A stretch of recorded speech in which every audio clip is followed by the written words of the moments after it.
하나님 향한 예배가 계속 되길 바랍니다. 오늘도 코람데오의 능력 엘리야 말씀을 통해서 우리 가운데 주시고자 하시는 귀한 능력이 각 사람 안에 충만하게 되길 바랍니다. 네, 응답하시는 하나님, 네, 감사합니다. 벌써 말씀의 은혜를 다 받은 것 같아요. 설교를 다 한 것 같아 한결 가볍습니다. 오늘 말씀 메시지 그대로거든요. 어떻게 딱 맞추시는지 놀랍습니다. 여러분 이 영화 보셨습니까? 2014년에 개봉한 영화입니다. 사실 1년에 한 번 영화 볼까 말까 하는데 사실 저는 못 본 영화입니다. 우리가 다 아는 내용이죠. 이순신 장군의 명량해전을 다룬 한국 영화입니다. 1000만을 돌파하면 요즘 온라인 시대에 1000만 돌파하면 상당한 건데 1700만이 이 영화를 봤다고 합니다. 이 영화가 이순신 장군의 조선 수군 13척의 배로 일본 수군 130척 이상을 격퇴한 명량해전의 명량대첩의 승전을 알리는 영화이죠. 여러분 이 이순신 장군의 명량대첩 사실 오늘 우리가 함께 나누게 되는 이 엘리야의 갈멜산 대첩에 비하면 아무것도 아닙니다. 여러분 갈멜산 대첩은 여호와의 불이 여호와가 참 하나님이신 것을 나타내시기 위해서 하늘로부터 내려진 그런 사건입니다. 그 당시 역사적 사건이고 명량 대첩도 역사적 사건인데 비교가 되지 않는 귀한 일이 오늘 이 18장 말씀에 나옵니다. 여러분 엘리야가 바알과 여호와 사이에서 쩔뚝거리고 있는 이스라엘 백성들에게 쩔뚝거리지 마라 그렇게 말하면서 양자택일 여호와면 여호와 바알이면 바알 선택의 결단을 요청했습니다. 그러나 우리가 지난 시간에 살펴본 것처럼 이스라엘 백성들은 아무런 대답을 하지 않았습니다. 엘리야가 갈멜산 대견이라고 하는 이것을 통해서 결단하지 못하고 쩔뚝거리고 있는 이스라엘 백성들에게 선명한 결단을 내리게 하고 있는 것을 오늘 우리가 본문을 보면 알 수 있습니다.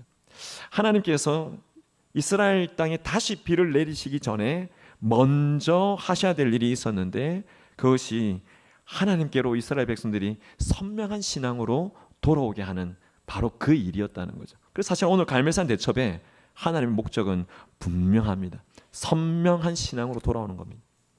하나님께서 이스라엘 백성을 3년 6개월 동안 가뭄과 기근으로 치신 후에 드디어 회복을 시키는 것이 오늘 본문입니다. 누가 진짜 하나님인가? 바알인가? 여호와인가? 갈멜산에서 대결을 하게 하심으로 그 대결에서 엘리야가 이기게 하시고 엘리야가 이기면서 바알 숭배자들을 다 척결한 후에 그리고 난 다음에 비를 내리시면서 하나님께서 이스라엘을 회복시키겠다 하는 것이 하나님의 큰 계획이었다는 걸 오늘 본문을 통해서 우리가 알 수 있습니다. 여러분 주일학교 다니신 분들은 주일학교 다닐 때 선생님이 전도사님이 이야기해 주실 때 제일 즐겁게 들었던 이야기 중에 하나가 이 갈멜산 대첩 아닙니까? 여러분 이 갈멜산 이 대결의 싸움이 어떻게 일어납니까? 오늘 말씀을 보시면 갈멜산 대결에서 바알과 여호와 중에 누가 진짜 하나님이라고 판가름이 납니까? 갈멜산 대결에서 이스라엘 백성들이 어떻게 하나님께로 돌아서게 됩니까? 백성들이 하나님께로 돌아와서 하나님이 주시는 회복과 축복을 어떻게 받게 되는가? 오늘 이런 관점에서 오늘 말씀을 함께 보실 때 오늘 이 갈멜산 대결이 우리에게 주시는 교훈이 어떤 것인지 우리 손에 꼭 붙잡으시는 그런 은혜가 있길 바랍니다. 오늘 이 갈멜산 대결은 하나님의 계획에 따라서 바알 선지자들과 대결을 하게 되었습니다. 하나님께서 엘리야에게 이 바알의 선지자들 그들과 대결을 하기 위해서 준비시키시고 엘리야에게 모든 것을 구체적으로 말씀하시고 지침을 주셨다는 사실을 오늘 성경 본문에서 우리가 확인할 수 있습니다. 여러분 36절 말씀에 엘리야의 말을 한번 보십시오. 내가 주의 말씀대로 이 모든 일을 행하는 것을 오늘 알게 하옵소서 이렇게 기도 가운데 이야기를 합니다. 엘리야가 갈멜산의 이 대결을 진행할 때 자기 마음대로 결정해서 한 것이 아니라 하나님이 말씀하시고 하나님이 지침을 주셔서 그대로 따라서 행한 것이라고 하는 걸 지금 모여있는 사람들 앞에서 하나님 앞에 기도할 때 이 기도 가운데 외쳐서 하는 말이 바로 이 말입니다. 여러분 이렇게 말하는 걸 보면 엘리야는 이미 이 대결에서 승리할 것을 알고 있었고 확신하고 있었다는 것 우리가 알 수 있습니다. 여러분, 갈멜산의 대결이 이루어진 곳은 갈멜산의 정상입니다. 갈멜산 지도를 찾아보면 그렇게 높지는 않습니다. 얕은 언덕 같은 그런 느낌이 드는데 그 정상의 이름이 엘모라카입니다. 이 엘모라카는 불에 탄 장소라는 의미를 갖고 있습니다. 그러니까 하늘에서 불이 내려와서 태워진 장소, 엘모라카. 이 역사적인 사건이 있고 난 다음에 훗날의 이름이 붙여진 것이 바로 엘모라카입니다. 이 엘리야가 아합 왕에게 바알 선지자, 아세라 선지자 다 모아서 갈멜산으로 오십시오, 그렇게 모아달라고 요청했지만 아세라 선지자들은 이 갈멜산에 오지 않았습니다. 22절에 바알 선지자만 언급되고 있죠. 나중에 19장 1절로 넘어가서 보면 이 갈멜산 사건이 끝나고 난 다음에 아합 왕이 자신의 아내 이세벨에게 가서 갈멜산에서 이런 일이 있었다라고 이야기하는데 구체적으로 이야기하는 그 내용이 나옵니다. 이걸 보면 이세벨이 갈멜산에 없었다는 거죠. 안 왔다는 겁니다. 이세벨이 안 왔다는 것은 아세라라고 하는 여성 신의 선지자들, 여선지자들이 여기 갈멜산에 오지 않았다라고 하는 것입니다. 결국에는 아세라 선지자 400명은 오지 않았고 그 숫자를 제외한 바알 선지자 450명과 이 갈멜산에서 대결이 벌어지게 되었습니다. 여러분 한번 생각해 보십시오. 바알 선지자 450명입니다. 오늘 이 자리에 계신 분들이 대략 한 300명인데 이 숫자보다도 1.5배가 더 많습니다. 그리고 한 사람 엘리야 혼자 있습니다. 1대 450명, 이 싸움이 쪽수가 됩니까? 이 1대 450명 싸움은 말이 안 되는 숫자죠. 숫자로 보면 이 대결에서 이길 수가 없습니다.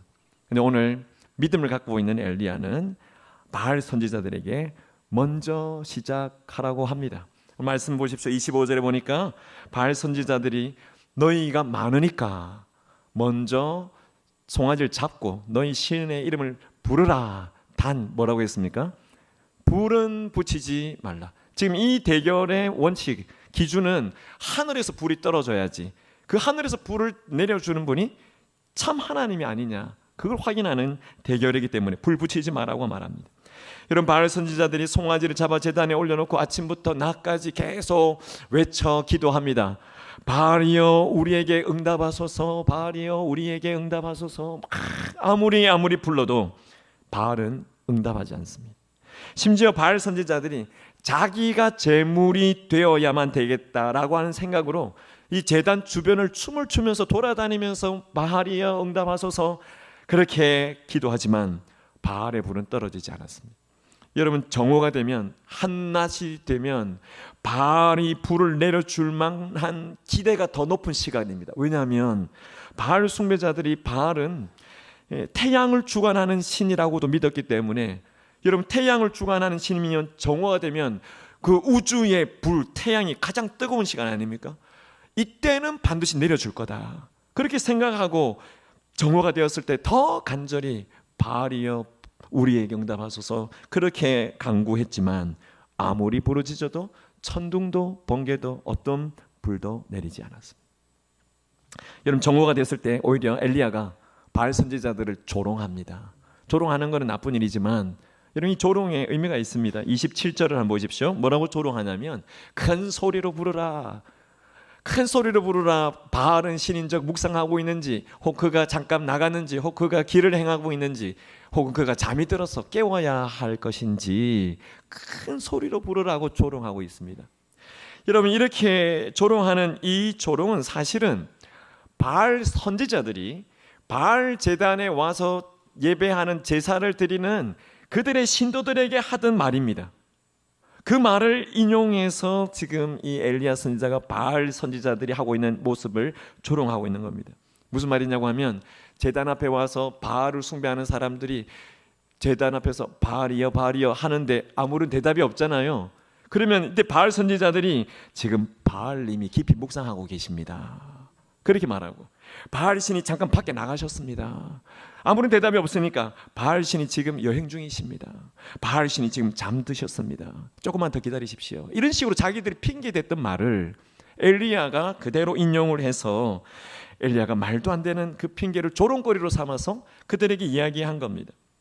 여러분, 이 엘리야의 조롱은 엘리야의 교만에서 나온 말이 아니라 이스라엘 백성들에게 바른 교훈을 주기 위해서 하고 있는 조롱입니다. 바알은 이런 존재다는 거죠. 더 나아가서 바알 선지자들이 규례를 따라서 피가 흐르기까지 칼과 창으로 자기 몸을 찌르고 베어가면서 바알이여 우리에게 응답하소서 간구하고 있습니다. 여러분, 송아지 피로 잡아들였는데 송아지 피로 안 되겠다 생각되니 이제는 사람의 피를 자해해서 흘려서 해보겠다는 거죠. 여러분, 정오가 지난 후에 저녁 소재가 될 때까지 아침부터 저녁까지 그렇게 미친 듯이 떠들어대면서 간구했지만 여러분, 바알은 아무런 응답을 하지 않았습니다. 여러분, 당연한 거 아닙니까? 당연한 거잖아요. 바알은 본래 존재하는 신이 아닙니다. 그러니까 바알이라고 신을 붙이는 순간 가짜인 것이죠.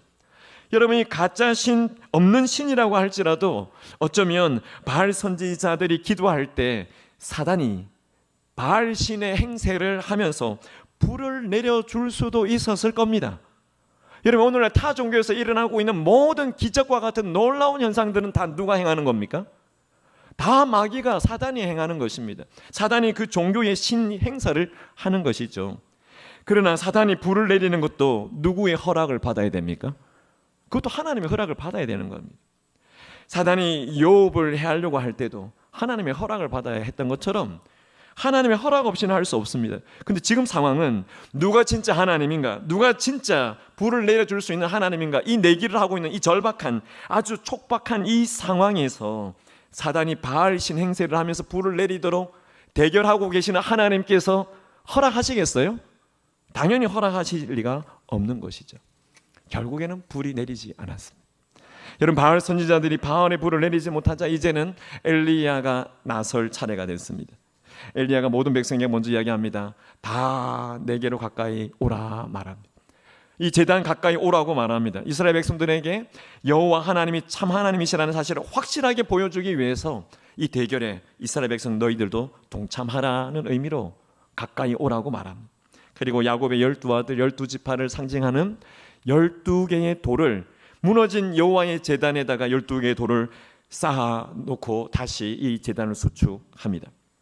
그리고 난 다음에 제단 주변에, 그 바깥 주변에다가 도랑을 파는데 오늘 말씀해 보니까 곡식 종자 2스아가 담겨질 그런 도랑을 둘러팠습니다. 한 스아가 물로 담으면 한 6리터 되는 부피입니다. 2스아니까 8리터 되는 부피입니다. 그러니까 2스아니까 16리터 되는 거죠. 16리터 정도의 물을 부으면 담겨질 만한 도랑을 팠다는 말입니다. 그리고 난 다음에 장작을 쌓고 송아지를 잡아서 단 위에 제물을 올려놓습니다. 그리고 백성들에게 마지막으로 한 가지를 더 부탁합니다. 말씀해 보니까 통 4세다가 물을 채워서 번제물과 나무 위에 부어라고 말합니다. 여러분, 오늘 본문 읽고 오셨습니까? 오늘 본문 읽으신 분들은 통 넷을 물 채워서 번제단 위에 붓는 걸 몇 번을 더 시켰습니까? 네, 2번을 더 시켜서 3번을 했습니다. 그러면 통 넷을 3번 부었으면 몇 통을 부은 거죠? 12통을 번제단 위에 물을 부었습니다. 그랬더니 35절에 보니까 물이 제단으로 두루 흐르고 도랑에도 물이 가득 찼다고 했습니다. 여러분, 궁금하지 않습니까? 이쯤 되면 궁금할 거예요. 아니, 3년 6개월 동안 비도 가뭄으로 아무런 기근 때문에 물도 없는데 어디서 그 산에 물을 떠서 부었을까? 궁금한 분들을 위해서 선학자들은 나름대로 연구한 게 뭐냐면, 엘리야가 이 대결을 준비했잖아요. 나오라고 아합에게 요청할 때 지중해, 갈멜산의 지중해 거리가 그렇게 멀진 않아요. 물론 우리가 떠오려면 얼마나 힘들겠어요. 근데 그 물을 지중해에서 떠와서 미리 준비를 해놨을 것이다. 그렇지 않고서는 어디서 물을 구했겠느냐, 그렇게 이야기를 합니다. 여러분, 엘리야가 12통의 물을 여호와의 제단 위에 왜 부었겠습니까? 사실은 마른 장작에 불을 붙여야 물이 더 잘 붙잖아요. 이 제단이 바짝 말라 있어야 불이 내려와도 더 잘 붙을 텐데 12통이나 물을 부은 것은 엘리야가 여호와의 불을 내렸을 때 이 여호와의 불이 마술이 아니라고 하는 걸 여호와의 불이 하나님의 위엄을 드러내는 비상한 불이라고 하는 걸 분명하게 보여주기 위해서 물을 12통이나 제단 위에 부어 놓은 것입니다. 그냥 마술로 되는 것이 아니라 하나님이 직접 내리시는 불이라는 걸 확실히 보여주기 위한 그 사전 작업을 한 것입니다. 사랑하는 여러분, 하나님께서는 아합의 지원을 받고 있는 이 바알 선지자 450명과 그냥 수적으로 생각하면 도저히 싸우면 안 되는 그런 승산이 없는 전쟁이지만 이 대결을 엘리야에게 시키시고 그리고 전혀 이길 수 없을 것만 같았던 그 상황에서 엘리야의 기도 응답하시면서 불을 내려주십니다. 그 과정을 한번 보십시오. 오늘 이 과정에 엘리야의 기도에 주목하실 필요가 있습니다. 36절, 37절입니다. 이 말씀에 보니까 엘리야가 기도하는데요. 여러분 놀랍지 않을까요? 하늘에서 불이 내려오는, 불을 내려달라고 청원하는 기도인데 두 절밖에 안 됩니다. 아주 짧고 명료한 기도를 드리고 있습니다. 이 기도의 내용은 크게 4가지 내용인데요. 여호와가 하나님 되심을 알게 하옵소서 첫 번째입니다. 두 번째는 제가 주님의 종인 것을 알게 하옵소서 두 번째 기도입니다. 세 번째는 제가 주님의 말씀대로 이 모든 일을 행하고 있다는 것, 여기 있는 모든 사람들이 알게 하옵소서. 그 일을 위해서는 반드시 하나님 응답하셔야 됩니다. 네 번째는 여호와가 사람들의 마음을 바꾸시고 돌이키시는 하나님이라는 사실을 이들이 다 알게 해 주십시오. 그렇게 기도를 하고 있습니다. 여러분, 이것처럼 엘리야가 정말 간단하지만 아주 간절하게 믿음의 기도를 드리고 있습니다. 여러분, 이 엘리야는 바알 선지자들처럼 아침부터 저녁까지 춤을 추면서 자신의 몸을 자해하면서 그렇게 기도하지 않았습니다. 정말 간결하지만 간절하고 믿음의 기도를 하나님 앞에 드렸어요. 그럼 엘리야가 이렇게 간결한 기도를 드린 이유가 뭐겠습니까? 간결한 기도를 드리는 이유는 상황을 보면 알 수 있습니다. 여러분, 엘리야가 갈멜산에서 대결할 때 만약에 앞에 했던 바알 선지자들처럼 길게 기도하고 막 춤을 추면서 몸을 자해해가면서 그런 식으로 기도하면 사람들이 뭐라고 이야기하겠어요? 엘리야의 하나님도 별 수 없구나. 엘리야 너도 별것 아니구나. 계속 기도하고 있으면 불이 안 떨어지고 있으니까, 그렇게 착각할 수 있으니까 이 엘리야는 하나님 앞에 기도할 때 짧게 기도하면서 간절하게 믿음으로 기도했는데 놀랍게도 하나님은 즉각적으로 불을 내리시고 그 기도에 응답하셨다는 사실을 오늘 말씀을 통해서 보여주시고 계십니다. 38절 여러분 같이 한번 읽어보십시오. 시작. 이에 여호와의 불이 내려서 번제물과 나무와 돌과 흙을 태우고 또 도랑에 물을 핥은지라. 아멘. 여러분, 엘리야의 기도에 대한 즉각적인 응답이 여호와의 불이 하늘에서 내려온 것입니다. 여러분, 이 제단 위에 올려진 제물이나 장작을 태우는 그 정도의 불은 그냥 보통의 불을 밑에서 지펴도 태워질 수 있잖아요. 그러나 장작과 제물뿐만 아니라 주변에 있는 돌과 흙을 태우고 도랑에 있었던 모든 물을 다 태울 수 있는 이 불은 그냥 불로 안 되잖아요. 여호와의 불이 하늘에서 내려와야 됩니다. 하나님의 비상한 불이 내려와야 이걸 다 태워버릴 수 있는데 그렇게 다 도랑까지 핥아버렸다고 말씀합니다. 여러분, 12통이나 부은 물이 다 말라버렸습니다. 그 주변에서 가까이 와서 보고 있는 사람들이 아무도 의심할 수 없을 정도로 확실한 여호와 하나님의 능력이 불로 나타난 것입니다. 여호와께서 진짜 하나님이시라는 걸 부인할 수 없도록 확실한 물증을 보여주신 것이 바로 이 사건입니다. 그렇게 했을 때 이스라엘 백성들이 어떻게 반응했겠습니까? 39절 한 번 더 같이 읽어보시기 바랍니다. 모든 백성이 보고 엎드려 말하되 여호와 그는 하나님이시로다, 여호와 그는 하나님이시로다 하니. 아멘. 여러분, 이스라엘 백성들이 이렇게 고백했어요. 조금 전에 앞에 21절에 가서 보면 너희가 둘 사이에서 머뭇 언제까지 하려느냐, 바알과 여호와 중에 반드시 하나를 선택하라 라고 그렇게 말했을 때는 이스라엘 백성들이 아무도 대답하지 않고 그냥 침묵하고 있었습니다. 그런데 오늘 39절에서는 불이 떨어지니까 그대로 일제히 엎드리고 여호와 그는 하나님이십니다, 여호와 그는 하나님이십니다, 그렇게 고백하고 있습니다.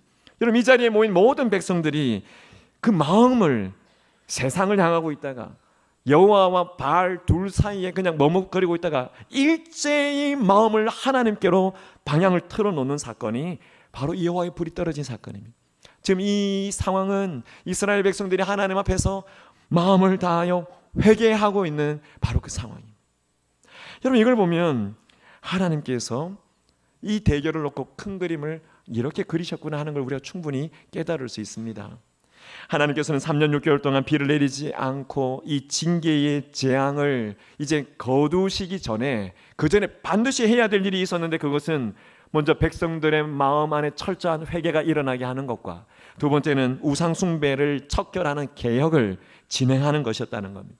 여러분, 이런 회개와 신앙의 개혁이 일어나야만 그 다음에 회복과 그 회복 위에 하나님 주시는 축복이 부어진다는 신앙의 원리를 여기서 발견할 수 있습니다. 여러분, 우리 하나님께서는 회개와 개혁을 통해서 징계가 있으면 징계를 이제 철수하시고 회복을 주시면서 복을 주시는 하나님이라는 사실을 우리가 분명히 깨닫는 은혜 있으시기를 축복합니다. 여러분, 오늘 말씀, 이 갈멜산의 대결, 이 말씀이 우리에게 주시는 교훈이 뭐라고 생각하십니까? 아마 이 말씀을 쭉 생각해 보면 여호와 하나님이 참 하나님이시구나. 또 엘리야처럼 기도하려면 간결한 믿음 있는 간절한 기도가 승리하는 것이구나. 물론 그렇다고 해서 기도를 짧게 하라는 건 아닙니다. 세 번째는 하나님을 대적하고 우상을 섬기는 자는 아합이든 바알의 선지자든 결국에는 다 참패하는 것이 하나님의 진리구나. 네 번째는 하나님의 백성은 여호와 그는 하나님이시로다라고 하는 이 고백과 함께 철저한 회개로 하나님께로 반드시 돌아와야만 되는 것이구나. 이런 걸 깨달을 수 있죠.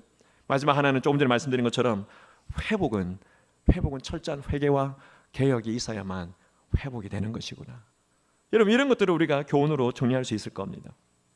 그러나 여러분, 이런 교훈을 정리하는 동시에 오늘 이 말씀 안에서 우리가 정리해야 될 한두 가지 질문이 더 있을 수 있겠다 생각됩니다. 오늘 말씀의 적용을 이어가면서 한 두 가지 정도 질문을 같이 좀 고민해 보시면 좋겠습니다.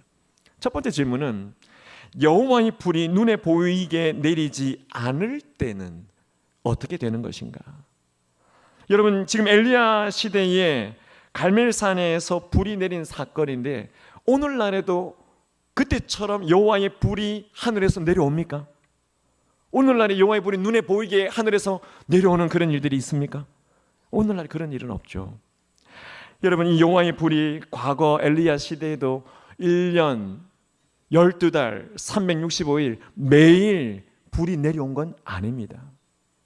여호와의 불이 떨어지지 않으면 여호와께서 진짜 하나님이 아니신 건가? 이거 생각해 보라는 거죠. 여러분, 여호와의 불이 떨어지지 않으면 여호와는 진짜 하나님이 아니십니까? 그건 결코 아닙니다. 여러분, 우리가 믿는 하나님 여호와는 여호와의 불이 떨어지기 전에도 우리의 하나님이셨고 여호와의 불이 떨어지고 난 후에도 여호와 그분은 나의 하나님이심을 분명히 믿는 은혜가 있으시기를 바랍니다. 여러분, 여호와는 영원히 진짜 하나님이심을 확실히 믿으실 수 있기를 축복합니다. 여러분, 구약으로부터 신약까지 여호와 하나님께서 행하신 일을 이루 다 말할 수 없지만 여러분, 하나님께서는 아무것도 없는 중에 우주 만물을 창조하시지 않았습니까? 하나님께서는 모세를 통해서 홍해가 갈라지는 놀라운 기적을 이스라엘 백성들에게 보게 하지 않았습니까? 하나님께서는 여호수아를 통해서도 현상적으로 태양이 멈추어버리는, 시간이 멈추어버리는 그런 일을 눈에 경험하게 하지 않았습니까? 여러분, 하나님은 아무리 어린 소년 다윗이라도 거인 골리앗을 무찌를 수 있는 능력을 그에게 주시지 않았습니까? 여러분, 하나님께서는 신약에 와서는 예수 그리스도를 통해서 놀라운 역사를 행하십니다. 예수님을 통해서 모든 질병을 치유하시는 일들을 행하십니다. 오병이어를 통해서 5,000명을 먹이고도 12강주리를 남겨놓으시면서 모든 이들의 필요를 채우시는 바로 그 하나님이심을 보여주십니다. 뿐만 아니라 여호와 하나님께서는 예수님을 통해서 바다도 잠잠케 하게 하시고 죽은 소녀도 살리시고 죽은 청년도 살리시고 죽은 나사로도 살리시면서 생명을 주관하시는 분이 하나님이신 것을 보여주셨습니다. 궁극적으로 제일 중요한 우리의 죄 문제에 있어서 이 죄 때문에 십자가에 피 흘려 돌아가신 예수 그리스도를 다시 살리심으로 완전한 구원을 부활을 통해서 이루어내시는 분이 바로 여호와 우리 하나님이심을 여러분 분명히 믿으실 수 있기를 축복합니다. 여러분 여호와 하나님께서는 평소에도 우리의 하나님이십니다. 더 필요할 때 때때로는 우리 가운데 불을 내리시기도 하시는데 여러분 그 불은 오늘날 우리의 삶에 하나님의 위엄과 능력으로 나타나는 기적과 같은 일들이 우리의 삶에 주어진다는 겁니다. 하나님께서 때때로 우리의 삶에 기적을 나타내 보여주실 때는 하나님께서는 그 기적을 통해서 여호와가 참 하나님이시라는 것을 지속적으로 증거해 주시기 위해서 나타내 보이신다는 사실을 확신하실 수 있기를 바랍니다. 그럼에도 불구하고 반대로 여호와의 불과 같은 증거가 나타나지 않아도 불이 떨어지는 그런 기적이 내 삶에 일어나지 않는다 할지라도 여러분 여호와 하나님은 참 하나님이심을 확신하실 수 있기를 축복합니다. 여러분 지난 시간에도 말씀드린 것처럼 자연 만물을 보면서 야, 하나님이 놀랍게 이 세상 창조하셨구나 발견할 수 있으면 하나님의 증거를 벌써 보는 것이죠. 여러분 우리의 마음속에 양심이 있잖아요.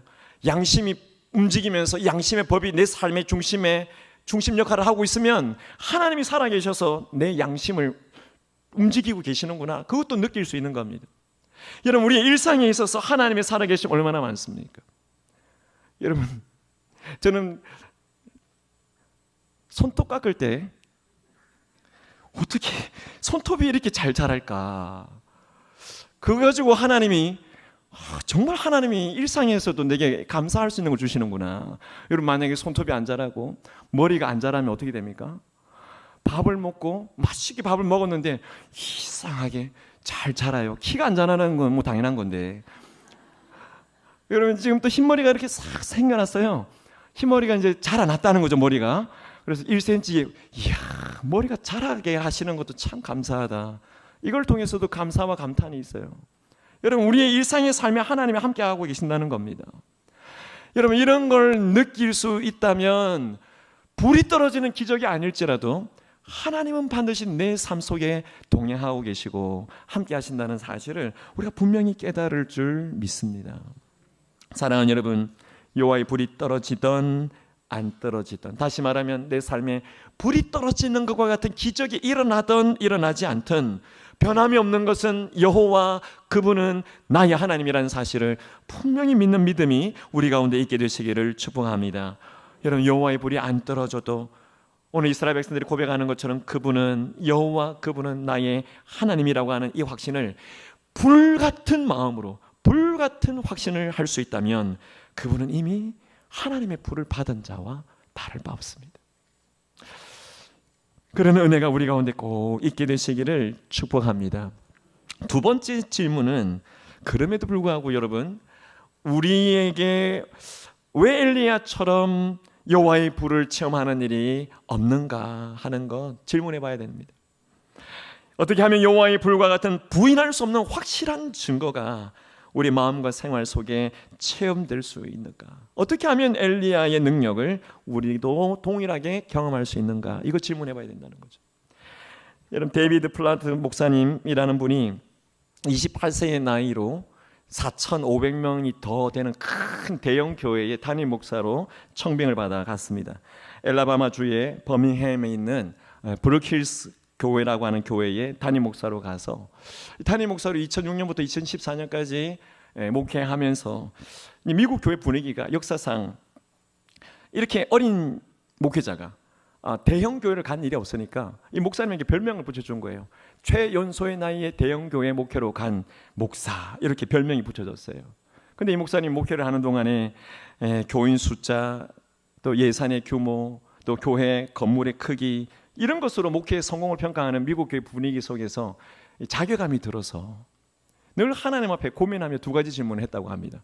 그 고민하는 두 가지 질문이 뭐냐면 목회자인데, 담임 목사인데 이런 질문을 늘 했다고 하는 게 우리에게 도전이 되는 거 아닐까 싶어요. 첫 번째 질문은 내가 정말 예수님을 믿고 있는가? 그 질문입니다. 예수님께서 인자의 살을 먹지 않고 인자의 피를 마시지 않는 자는 너희 속에 생명이 없느니라 이렇게 말씀할 때 많은 제자들이 그 말씀을 듣고 다 예수님 떠나갔습니다. 떠나가는 그 사람들처럼 나는 진짜 예수님을 믿고 있는가라고 하는 질문을 늘 자신 속에 자문했다고 합니다. 두 번째 질문은 내가 정말 예수님께 순종하고 있는가? 내가 정말 예수님께 순종하고 있는가? 이 질문을 자신에게 했다고 합니다.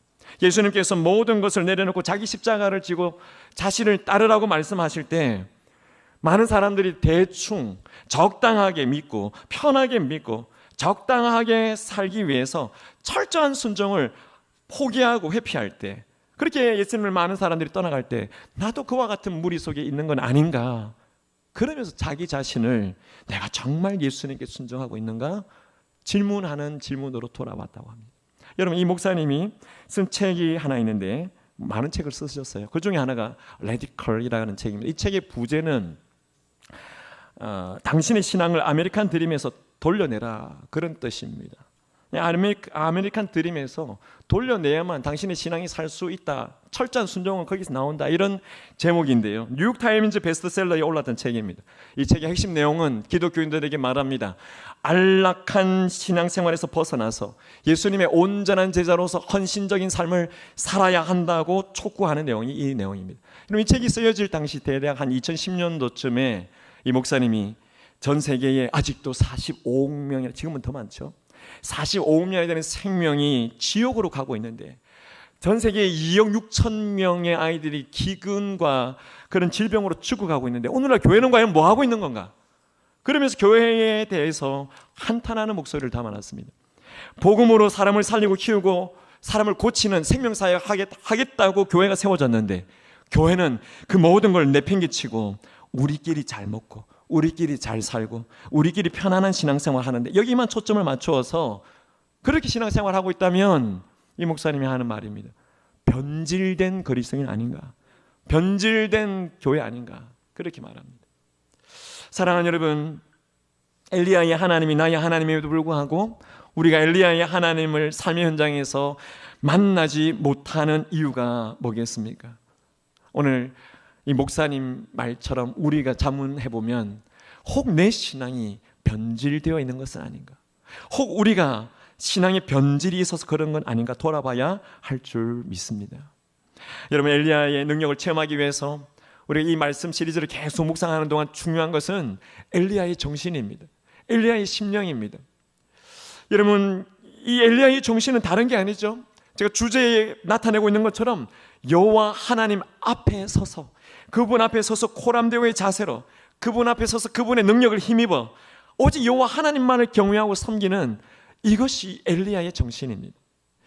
아합 왕을 의식하지 않고 이스라엘 백성들의 눈치를 보지 않고 오직 여호와 하나님만을 의식하면서 그 하나님만을 바라보고 나가는 이 정신이 엘리야의 정신입니다. 여호와 하나님 말씀 한마디 붙잡고 그 말씀 하나 때문에 거기에 인생을 걸고 자신의 목숨을 걸고 그대로 믿고 믿은 대로 순종해 가는 정신이 엘리야의 정신입니다. 어떤 환경이라도 하나님이 말씀하셨다면 그 말씀은 반드시 이루어진다고 하는 확신을 가지고 말씀대로 순종해 나가는 정신, 그게 바로 코람데오의 정신입니다. 사랑하는 여러분, 오늘 예배에 나오신 모든 분들이 엘리야가 보여주고 있는 이 코람데오의 이 정신이 우리 안에 깊이 남겨지는 그런 은혜가 있기를 간절히 원합니다. 여러분, 코람데오의 정신은 예수 그리스도께서 말씀하신 것으로 다시 번역을 하면 자기 일을 부인하고 자기 십자가를 지고 나를 따르라 하시는 예수님을 따라가야 되는 그 정신입니다. 여러분, 십자가는 처형의 형틀이잖아요. 다른 사람을 처형하는 게 아닙니다. 자기 자신을 처형하는 형틀을 자기가 들고 그 예수님을 따라가는 정신이 바로 코람데오의 정신입니다. 엘리야의 정신이 바로 그 정신이고, 죽으면 살 수 있다는 정신이고, 하나님의 미랄이 심겨지면 죽음으로써 많은 열매를 맺을 수 있다는 정신이고, 예수님의 온전한 제자가 되고자 하는 모든 자들에게 요청하시는 정신이 바로 코람데오의 정신입니다. 여러분, 이러한 정신과 이런 마음이 우리 모두에게 주시는 놀라운 복이 되시기를 축복합니다. 여러분, 이스라엘의 제4대 수상인 골다 메이어 수상, 여성 수상으로 처음이자 마지막이었던 수상입니다. 이분이 이런 말을 했습니다. 이스라엘은 지하 자원도 없고 세계 여론의 지지도 없는데 단 한 가지, 정신은 살아있다. 이스라엘이 이 정신을 만약에 잃어버린다면 세계 최강대국인 미국이 이스라엘을 지켜준다고 해도 지켜지지 못한다, 그런 말을 했습니다. 여러분, 하나님의 백성에게 있어서도 하나님의 자녀들에게 있어서도 중요한 것이 바로 이 정신인 줄 믿습니다. 여러분, 살아있는 이 정신이 우리에게 있어야 될 줄 믿습니다. 여러분, 오늘날 우리나라 정치 현안들을 보면 답답하죠. 좌우로 나눠서 이야기하면 교회는 싸움밖에 나지 않는 게 정치 이야기입니다. 여러분, 그러나 우리나라 대한민국의 국민들이 정신이 살아있어서 정말 자유민주주의 국가로서 자유민주주의 국민으로서의 정체성이 뭔지를 알고 정확하게 기도하는 백성으로 하나님 앞에 그 정신이 살아있으면 하나님은 이 나라 이 민족 분명히 지켜주실 줄 믿습니다. 여러분, 정신이 살아있으면 능력도 발휘할 수 있는 것이 엘리야의 정신과 엘리야의 능력이었습니다. 물론 엘리야는 하나님이 그 능력을 주셨지만 더 정확하게 보면 하나님 앞에 서 있는 고람대오의 정신과 자세가 있었기 때문에 하나님이 엘리야를 통하여 능력을 나타내셨다는 사실입니다.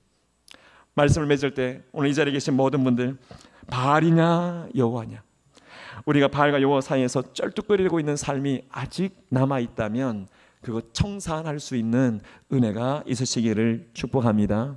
지난 시간 말씀 오늘 연결되는 부분인데, 여러분, 쩔뚝거리는 삶 내 안에 있는 것 본인은 다 알아요.